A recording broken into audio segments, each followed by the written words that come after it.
함께 사도신경을 고백하심으로 오늘도 우리와 함께 하시는 하나님을 영과 진리로 예배하도록 하겠습니다. 나는 전능하신 아버지 하나님 천지의 창조주를 믿습니다. 나는 그의 유일하신 아들 우리 주 예수 그리스도를 믿습니다.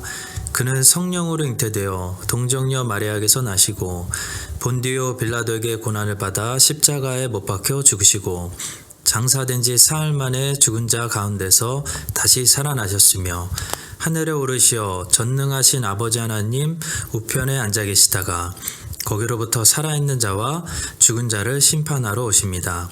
나는 성령을 믿으며 거룩한 공교회와 성도의 교제와 죄를 용서받는 것과 몸의 부활과 영생을 믿습니다. 아멘.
안녕하세요. 광고 시간입니다. 교회 소식 나누기 전에 먼저 옆에서 함께 예배드리는 지체들과 인사 나누겠습니다. 반갑습니다. 사랑합니다. 홀로 예배 드리시는 분들도 축복합니다. 평안의 인사 나눕니다. 교회 소식 나누겠습니다. 먼저 첫 번째로 장로 피택에 관한 새로운 일정은 추후에 공지하도록 하겠습니다. 후보자 4명 분들 위해서 계속해서 사랑과 기도로 응원해 주시기를 부탁드립니다. 주일 헌금은 교회 온라인 헌금으로 드리고 있습니다. 계좌번호 확인해 주시기 바랍니다. 코로나 관련 소식입니다. 화요일날 혹시 정부가 레벨 2로 내려간다는 소식을 발표하면 레벨 2가 적용되는 그날부터, 예를 들어 수요일부터 새벽 예배, 수요 예배, 그리고 주일 예배, 공예배들을 재개하도록 하겠습니다. 그 이외의 모든 모임들은 레벨 2 동안에는 최대한 제한하도록 하겠습니다. 레벨 2일 경우 100명 이하의 모임만 가능함을 말씀드립니다. 혹시 레벨 2로 이번 주에 내려갈 경우 다음 주 주일 예배 시간을 확인해 주시기 바랍니다. 일부 예배는 9시에 중고등부 아이들과 부모님들만 드립니다. 중고등부 아이들은 따로 예배 드리도록 하겠습니다. 2부 예배 때는 유치부와 제이키즈와 부모님들만 모이겠습니다. 유치부와 제이키즈는 따로 예배 드리도록 하겠습니다. 3부와 4부에 이제 장년들께서 오실 수 있는데요. 3부는 장년과 주일학교 교사들, 또 4부는 장년과 그 외의 청년들 이렇게 모여서 4부대로 나누어서 100명 이상 모이지 못하도록 제한하면서 예배를 드리겠습니다.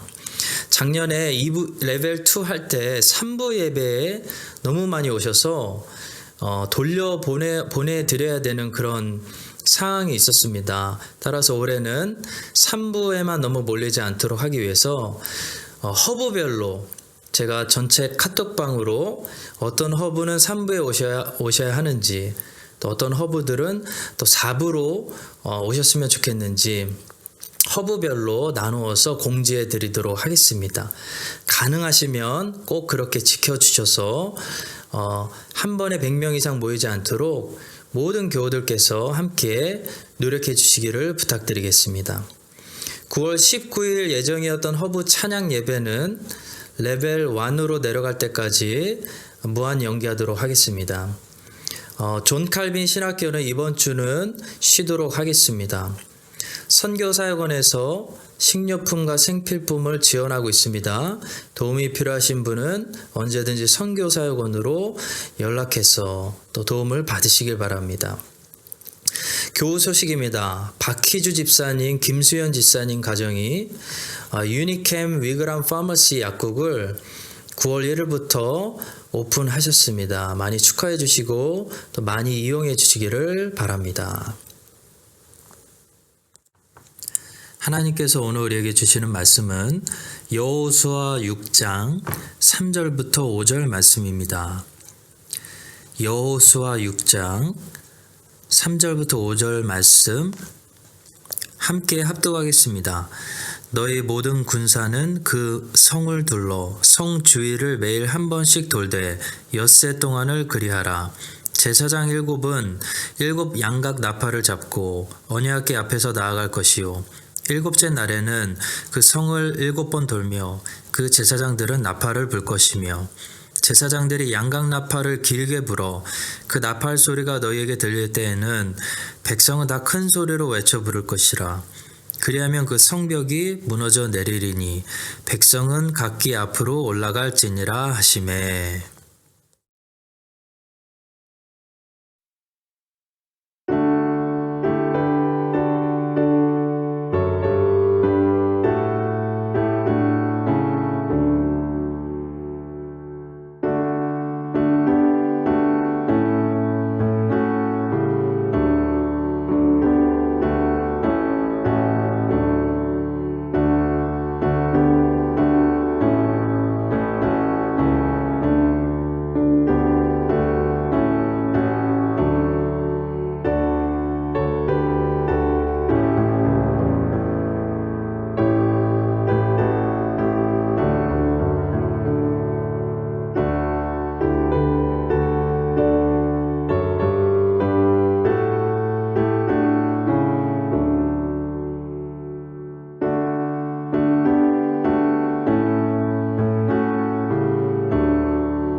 하나님 아버지, 어려운 상황 가운데서도 하나님의 교회를 보존해 주심을 감사합니다. 아합과 이세벨이 하나님이 보존하시는 주님의 교회를 무너뜨리지 못했던 것처럼 코로나를 비롯한 아무리 어려운 환경과 시련도 하나님이 세우신 교회를 건드리지 못함을 믿습니다. 오늘도 주님의 교회가 영과 진리로 예배드리오니 예배를 받아주시고 주의 백성들에게 한없는 은혜를 내려 주시옵소서. 주의 백성들이 어려운 가운데서도 많이 헌금을 드립니다. 기쁨과 자원에서 드리는 그 마음이 늘 즐겁고 기름지며 살찐 영의 양식으로 충만해지며 그 손에 하나님의 복이 임해서 들어와서도 복을 받고 나가서도 복을 받는 모두 살찌고 기름진 가정들이 될 수 있도록 주님 은혜를 내려 주시옵소서. 어떤 말씀을 하시던지 그 말씀이 우리 영혼에 꿀같이 달콤한 큰 위로와 격려가 되게 하여 주시기를 소원하오며 오늘도 우리에게 말씀하시는 예수 그리스도의 이름으로 기도합니다. 아멘. 네, 오늘은 그리하면 성벽이 무너져 내리리니 라는 제목으로 말씀을 전하겠습니다. 신앙의 길을 걸어갈 때 우리의 앞길을 가로막고 있는 여리고성을 만날 때가 있습니다. 여리고성은 이스라엘 백성들이 요단강을 건너자마자 바로 앞에 그들을 가로막고 있었던 그런 가나안 땅의 첫 번째 입구의 역할을 했던 성입니다. 이 여리고성을 넘어가지 않으면, 뚫고 가지 않으면, 정복하지 않으면 가나안 땅으로 깊숙이 들어갈 수 없는 그런 입구의 역할을 여리고성이 하고 있었습니다. 자, 따라서 여리고성은 하나님의 백성들이 반드시 상대해야 하는 그런 성입니다. 여리고성은 옆으로 돌아갈 수 없습니다. 도피할 수 없고 피해갈 수 없습니다. 다시 요단강을 건너서 되돌아가든지 아니면 반드시 정복하고 넘어가야 되는 그런 성이 바로 여리고 성입니다.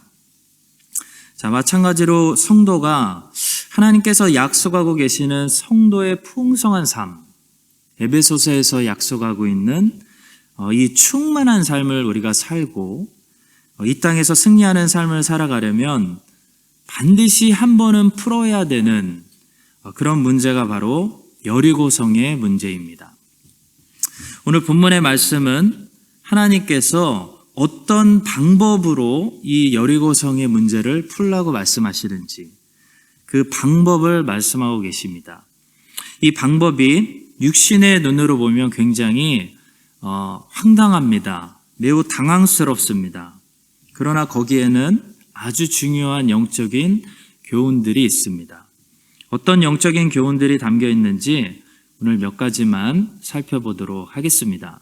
첫 번째로 여리고성을 무너뜨리려면 돌 맞고 죽을 수 있는 위험도 감당해야 된다는 것입니다. 그래야 여리고성을 무너뜨릴 수 있습니다.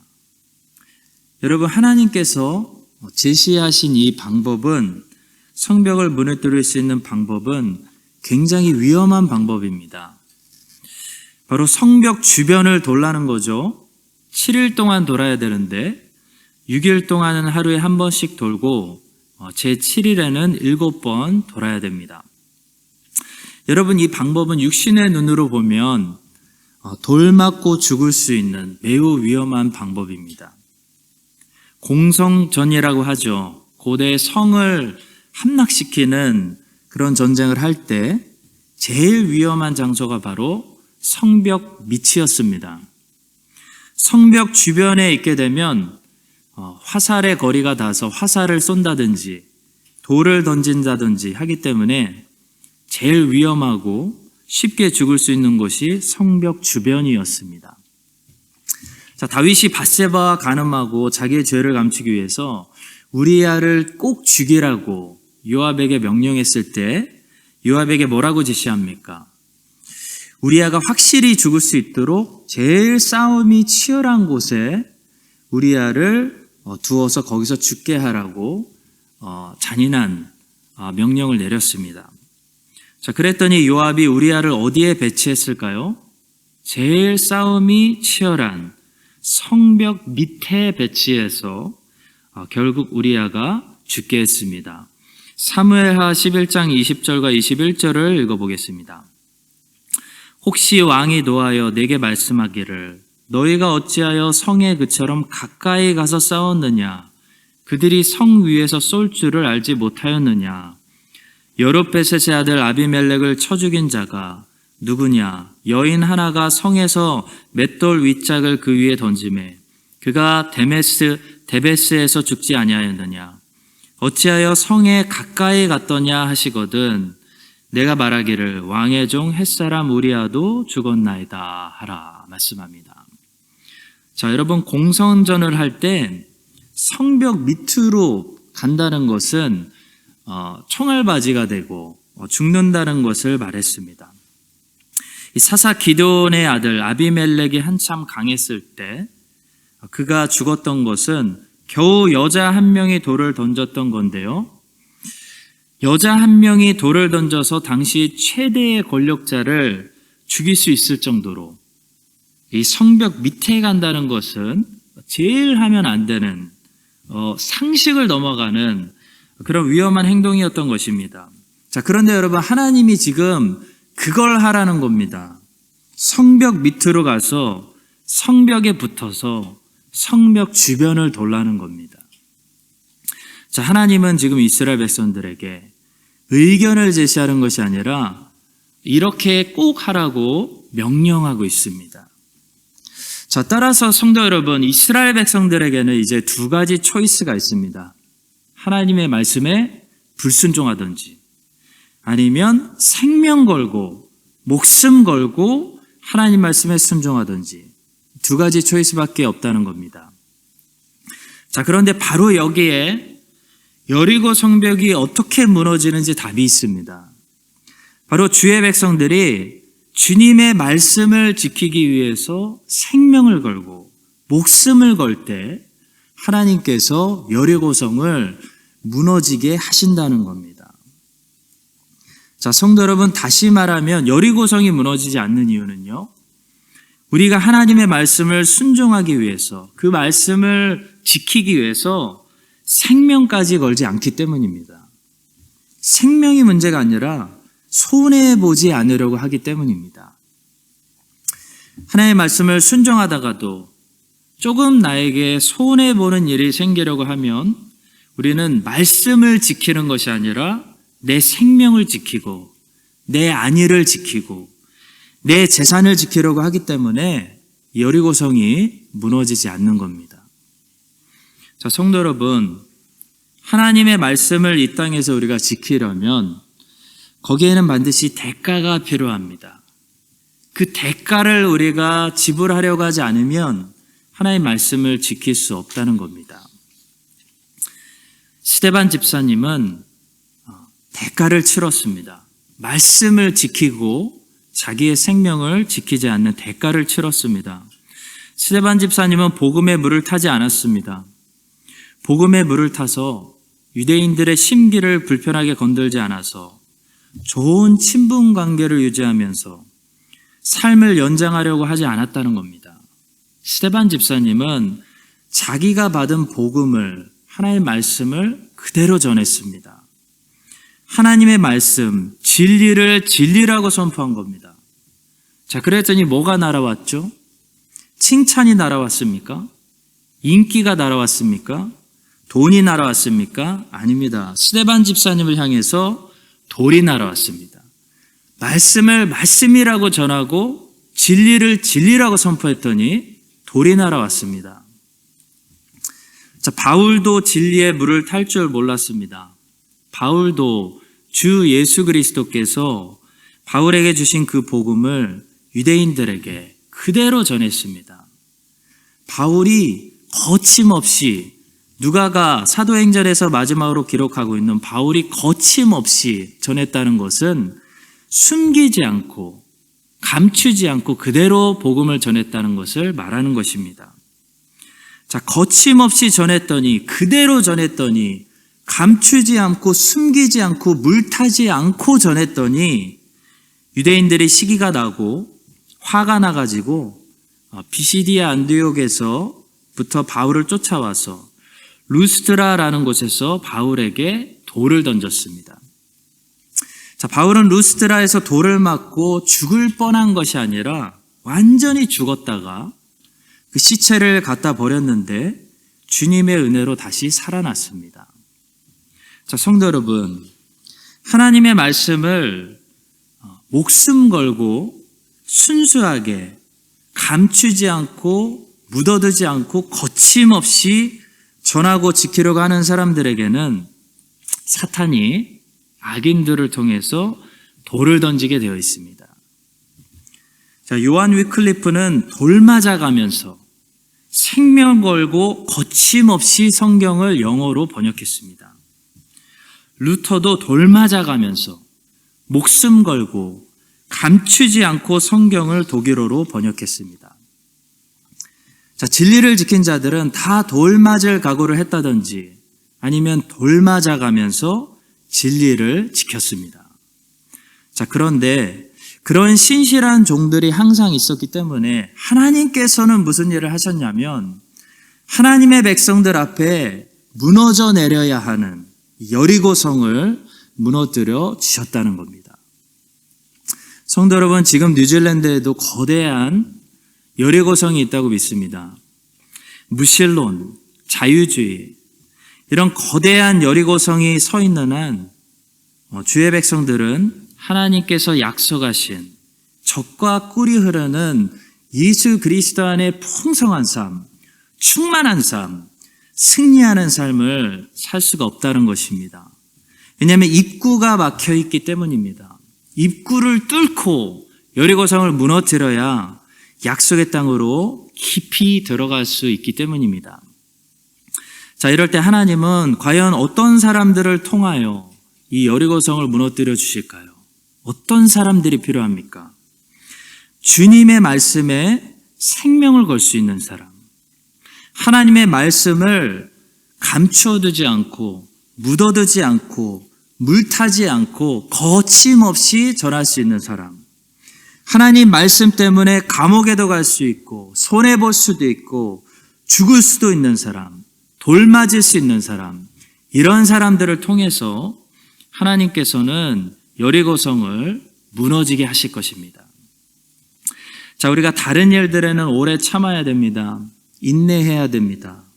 온유할 필요가 있습니다. 그러나 진리를 지키는 일, 말씀에 물을 섞지 않고 하나님의 말씀을 그대로 말씀으로 선포하고 전하는 일에 관해서만큼은 아무리 세상이 세상의 기준을 바꾸려고 해도 하나님의 말씀은 동성애가 죄다, 하나님의 말씀은 동거하는 것은 간음죄고 낙태하는 것은 살인죄다, 이런 진리들을 이 땅을 향해서 거침없이 숨기지 말고 담대하게 선포할 수 있는 그런 엘리야와 엘리사 같은 여러분과 제가 될 수 있기를 예수님의 이름으로 간절히 축원합니다. 자, 두 번째로 여리고성이 무너지려면 주의 백성들이 세상에서 조롱당하고 놀림당하는 것을 견뎌야 됩니다. 사탄의 큰 공격 중에 하나는 조롱하고 놀리는 것입니다. 이 그리스도인들은 이 땅에서 육체적인 핍박만 받는 것이 아니라 정신적인 핍박과 박해도 같이 받습니다. 자, 이스라엘 백성들이 7일 동안 여리고성 주변을 돌면서 여리고 사람들에게 얼마나 조롱을 당하고 놀림을 당했을지 한번 상상해 보시기 바랍니다. 지금 쟤네들 뭐 하는 거야? 이런 미친 사람들이 다 있나? 죽으려고 환장을 했구만. 세상에 보다 저런 바보들은 처음 보겠네. 이런 욕을 퍼붓고 저주를 퍼붓고 성벽 위에서 조롱과 놀림을 퍼붓을 때 주의 백성들은 하나님의 말씀을 지키기 위해서, 말씀에 7일 동안 끝까지 순종하기 위해서 그런 소리들에 무너지지 않고 인내해야 한다는 것입니다. 골리앗을 보시면 골리앗이 40일 동안 하나님을 욕하고 이스라엘 백성들을 조롱하는 그런 정신적인 공격을 했다는 것을 알 수 있습니다. 이스라엘 백성들은 블레셋이 쏜 화살의 공격을 받은 것이 아니라 골리앗이 입을 열고 쏘고 있는 그 말 때문에 공격을 받아서 전부 다 마음이 물처럼 녹아 있었습니다. 사무엘상 17장 10절과 11절의 말씀입니다. 그 블레셋 사람이 또 이르되 내가 오늘 이스라엘의 군대를 모욕하였으니 사람을 보내어 나와 더불어 싸우게 하라 한지라 사울과 온 이스라엘이 블레셋 사람의 이 말을 듣고 놀라 크게 두려워하니라 말씀합니다. 자, 여러분 이 말씀을 보시면 골리앗은 지금 이스라엘 향해서 칼을 휘두르지도 않았고 활을 쏘지도 않았습니다. 골리앗은 이스라엘에게 욕을 했고 모욕을 준 겁니다. 자, 여러분 모욕을 주는 것이 사탄이 주의 백성들을 자주 공격하는 기술 중에 하나입니다. 이스라엘 백성들은 블레셋 사람들의 모욕을 받고 큰 두려움을 느꼈습니다. 자, 신앙생활을 하다가 우리가 마음에 시험이 들고 상처를 받고 믿음을 실족하게 하는 일은 거의 대부분의 경우 누군가의 말 때문에 그런 일이 일어납니다. 여러분, 말이 칼보다 더 날카롭고 우리는 말 때문에 완전히 실족할 수 있는 그런 연약한 존재들입니다. 그걸 알기 때문에 사탄은 칼보다도 말을 더 자주 사용합니다. 자, 순교 역사를 보면 생각보다 성도들은 칼 앞에서 담대했습니다. 칼을 두려워하지 않았습니다. 자, 그런데 많은 성도들이 말을 두려워합니다. 우리는 말을 굉장히 두려워합니다. 좌절시키는 말, 상처를 주는 말, 두려움을 주는 말, 이 말 한마디로 우리의 마음이 물처럼 녹을 수 있기 때문입니다. 자, 여러분, 사탄은 이렇게 말로 연약한 우리들을 공격한다, 잔인하게 공격한다는 사실을 미리 알고 하나님의 말씀을 우리가 끝까지 지켜내고 순종하려면, 완수하려면 이 말을 조심해야 됩니다. 이 사람들이 하는 말에 집중하지 말고 하나님이 말씀하시는 말씀을 우리의 영혼이 되새김질해야 됩니다. 아수르 왕 사네립이 예루살렘에 보냈던 가장 잔인하고 끔찍한 무기는 활이나 칼이 아니었습니다. 아수르 왕 사네립이 예루살렘에 보냈던 잔인한 무기는 말로 잔인하게 공격하는 유다 방언을 할 줄 아는 랍사게라는 사람이었습니다.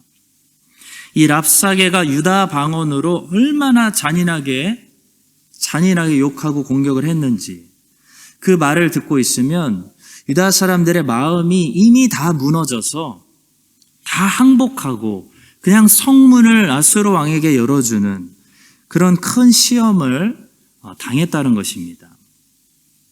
자, 그래서 히스기야가 유다 백성들에게 뭐라고 지시할까요? 너희는 저의 말을 듣지 말라라고 지시했습니다.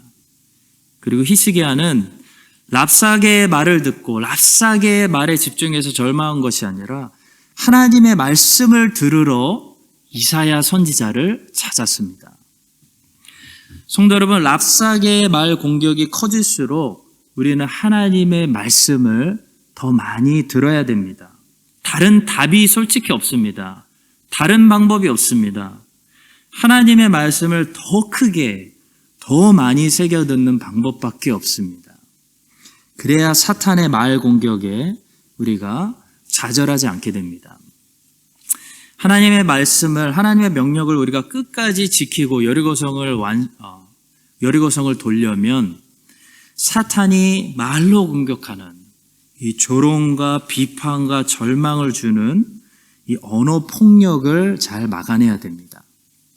이 사탄의 언어 폭력에 우리가 한번 상처를 받게 되면 좌절이 오고 절망이 와서 하나님의 말씀을 중간에 포기하고 여리고성 도는 것을 멈출 수밖에 없는 것입니다. 얼마나 많은 성도들이 이 말 때문에 시험 받아가지고 중간에 소명을 떠나는지 모릅니다. 여러분과 제가 하나님의 말씀에 순종하며 살아갈 때 원수 사탄으로부터 듣게 되는 수많은 비판과 이 조롱과 모욕을 당하더라도 우리보다 먼저 그런 모욕과 비판과 조롱을 받으신 우리 주님 예수님을 기억하면서 날마다 하나님의 말씀을 더 많이 듣고 조롱 비판하라고 하십시오. 하나님의 말씀을 더 많이 들으면 됩니다. 하나님의 말씀을 더 많이 듣고 힘을 내서 결국 하나님의 명령을 지키는 일에 끝까지 순종하는 그런 우리 모두가 될 수 있기를 예수님의 이름으로 기도합니다. 자, 세 번째로 여리고성이 무너지려면 반드시 인내가 필요합니다. 인내해야 됩니다. 여러분, 여리고성은 하루 이틀 순종한다고 무너지는 성이 아닙니다. 여리고성은 7일을 순종해야 무너집니다. 7은 완전수입니다. 완전한 순종, 충분한 순종이 이루어질 때 여리고성은 무너집니다. 여러분, 인내가 뭘까요?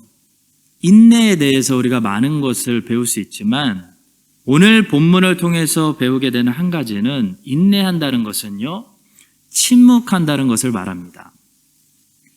이스라엘 백성들은 여리고성을 7일 동안 또 마지막 7일에는 7번 다 돌 때까지 입을 열지 말고 침묵했습니다. 여호수아 6장 10절입니다. 여호수아가 백성에게 명령하여 이르되 너희는 외치지 말며 너희 음성을 들리게 하지 말며 너희 입에서 아무 말도 내지 말라. 그리하다가 내가 너희에게 명령하여 외치라 하는 날에 외칠지니라 말씀합니다. 자, 인내라는 것은 별 소리를 다 듣고 나도 같이 말하고 싸우고 비판할 수 있지만 모든 것을 하나님께 맡기고 참는 것을 인내라고 본문은 말하고 있습니다. 자, 이스라엘 백성들이 7일 동안 성벽을 돌면서 얼마나 많은 조롱을 당하고 모욕을 당했겠습니까? 같이 욕하고 싶지 않았겠습니까? 위에서 욕을 막 하는데 밑에서 한마디라도 하고 싶지 않았겠습니까? 자, 그러나 이스라엘 백성들은 7일 동안 침묵했습니다. 거기에 같이 싸우고 변명을 하고 있는 것이 아니라 하나님이 역사하실 때까지 참았다는 겁니다. 이것이 인내입니다.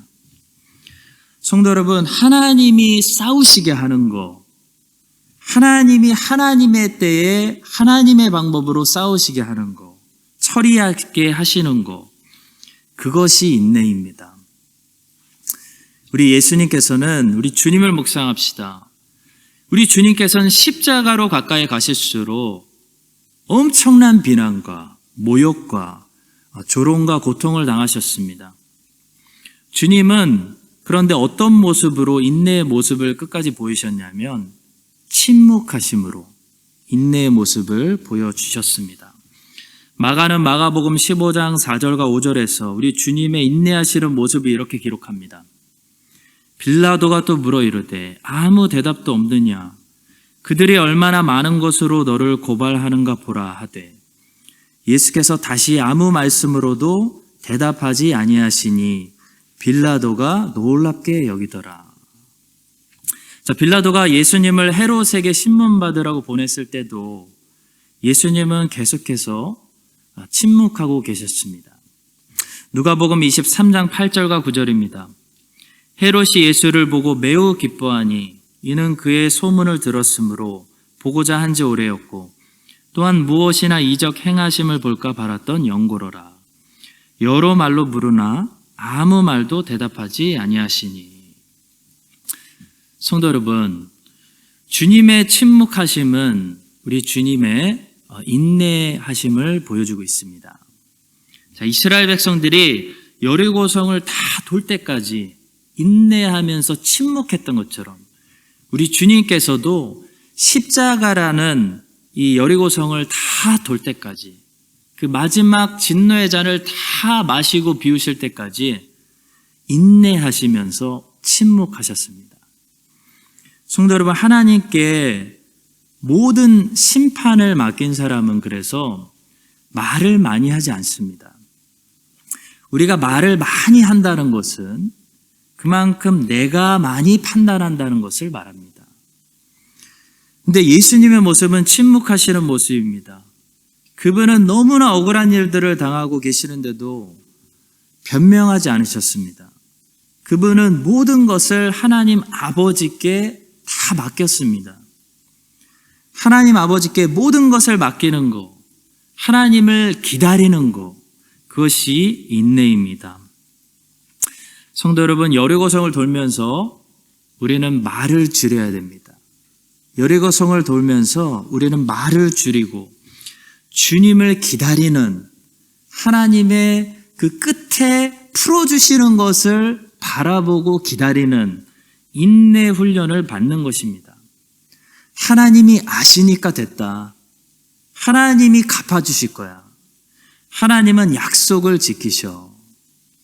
여러분과 제가 오늘 말씀을 통해 이런 인내를 다시 배우고 주 예수님의 모습을 본받아서 우리가 우리의 십자가를 다 지고 우리의 여리고성을 다 돌 때까지 말은 최대한 아끼고 침묵하며 하나님의 판단에 모든 것을 맡기며 끝까지 이 경주를 완주할 수 있게 되기를 주님의 이름으로 축복합니다.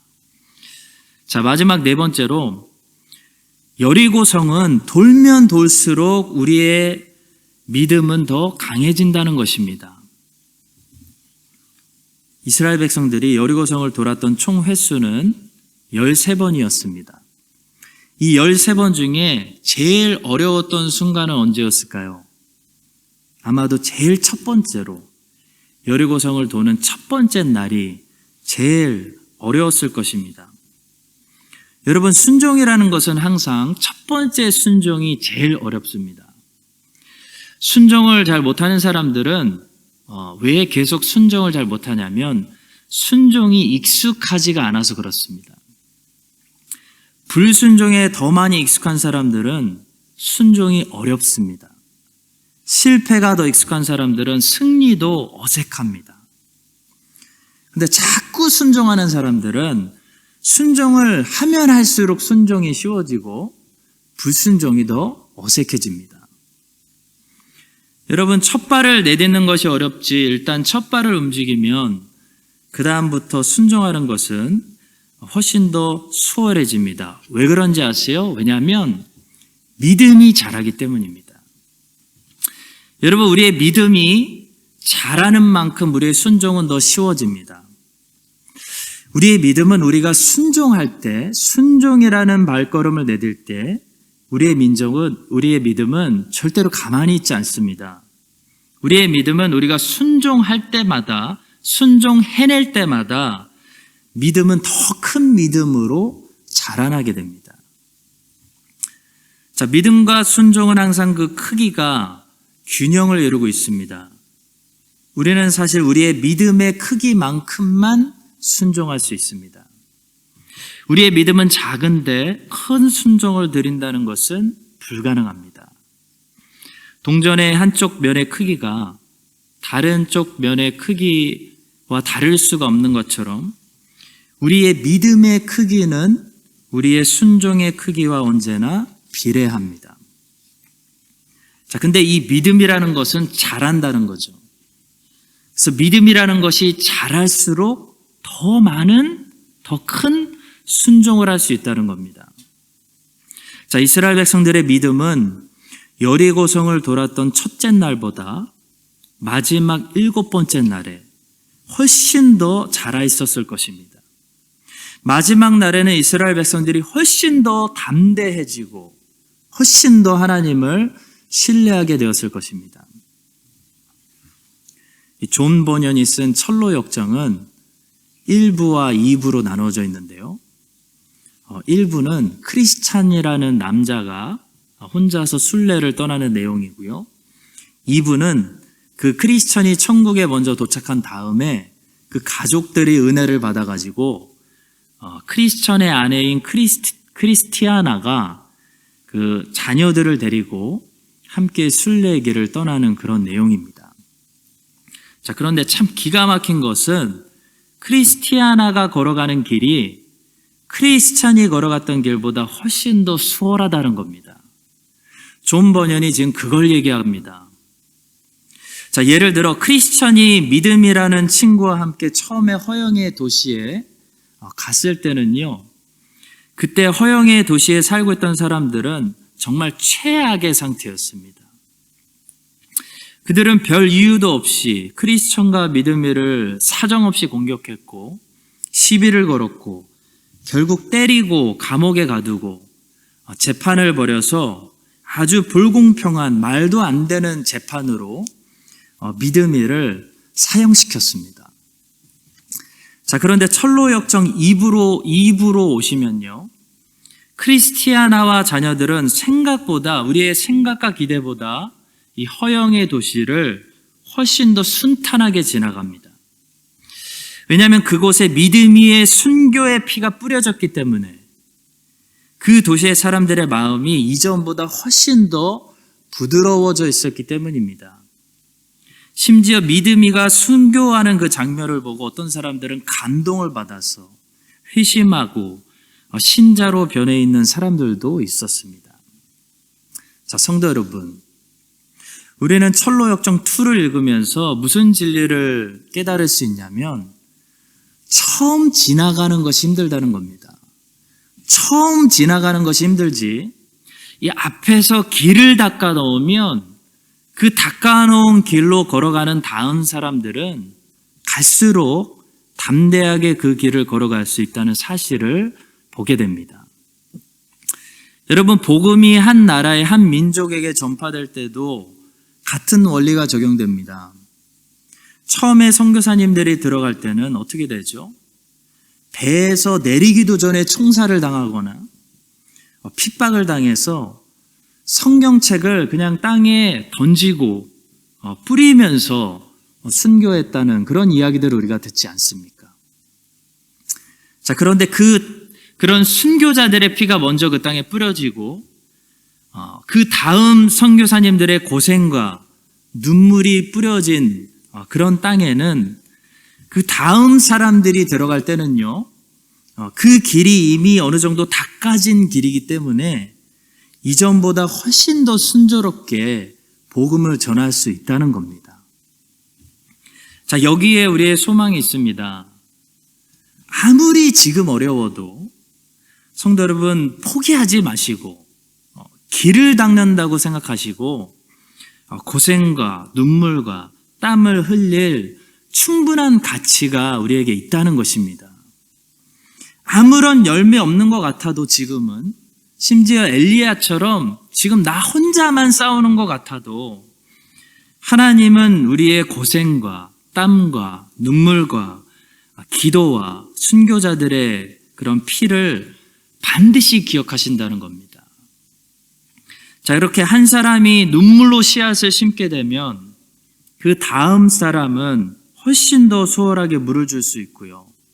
그 다음에 오는 또 다른 사람은 언젠가 기쁨으로 풍성한 열매를 거둘 수 있게 된다는 것입니다. 사랑하는 성도 여러분, 우리는 앞에서 우리 선조들이 눈물로 심겨놓은 그 씨앗들을 너무나 형통하게 우리가 큰 기쁨으로 거둘 때가 참 많이 있습니다. 저는 개인적으로 제 외할머니와 제 사랑하는 어머니의 평생 기도와 순종이 제 삶에 얼마나 많은 열매로 나타나게 되었는지 늘 감격하고 감사하고 있습니다. 자, 그러나 또한 저는 제 자녀들을 생각합니다.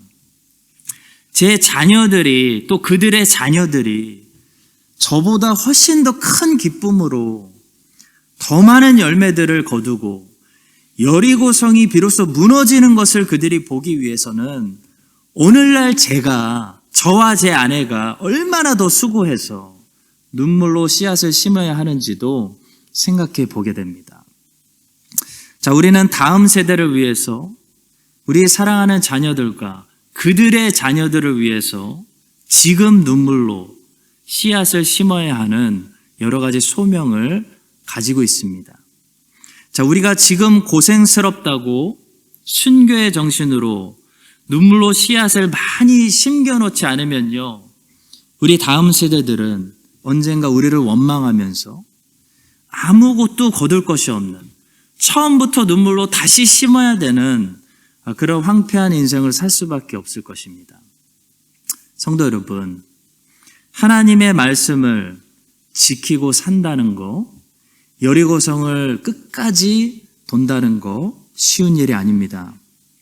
그러나 지금 우리가 목숨 걸고 순종으로 돌아야 언젠가 그 임무를 완성하는 날에 누군가가 여리고성을 향해 소리 지를 때 이 땅의 여리고성들이 단숨에 와르르르 무너지는 그런 하나님의 역사가 일어나게 될 줄로 믿습니다. 요한 위클리프와 얀 후스가 순교의 피와 고생의 땀을 뿌렸을 때 루터와 칼빈이 종교개혁의 열매를 거둘 수가 있었습니다.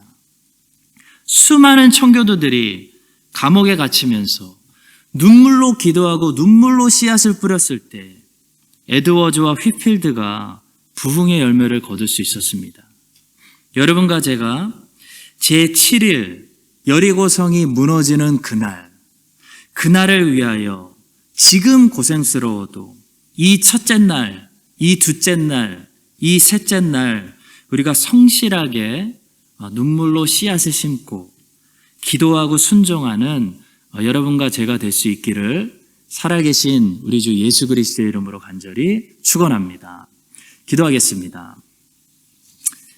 하나님 아버지, 뉴질랜드에 다시 하나님의 영광이 충만하고 하나님의 말씀으로 다스림 받고 삶의 모든 영역에서 하나님의 말씀 아래서 살아가는 그런 영광스러운 여리고성이 무너지는 날을 기다리며 오늘 저희들이 이 땅을 위해서 눈물로 또 하나의 씨앗을 심습니다. 주님, 이 씨앗이 자라나게 하시고 주의 백성들이 여리고성을 다 도는 그날이 올 때 하나님께서 이 땅의 여리고성이 무너지게 하시고 주의 백성들이 정복하고 하나님 나라가 확장되는 그런 부흥이 이 땅 뉴질랜드에 다시 오게 하여 주시옵소서. 감사드리며 예수 그리스도의 이름으로 기도합니다. 아멘. 이제는 우리에게 인내를 가르쳐 주시는 우리 주 예수 그리스도의 은혜와 하나님 아버지의 무한하신 사랑과 성령님의 교통하심이 오늘 말씀을 듣고 담대하게 여리고성을 돌며 하나님 말씀에 순종하며 살아가기로 결단하는 이 시대의 모든 거룩한 주의 백성들 위해 사랑하는 우리들과 우리 자녀들과 이 땅에서 계속해서 믿음을 지켜나갈 그들의 자녀들 위해 이제부터 영원까지 함께 하시기를 간절히 축원드립니다. 아멘.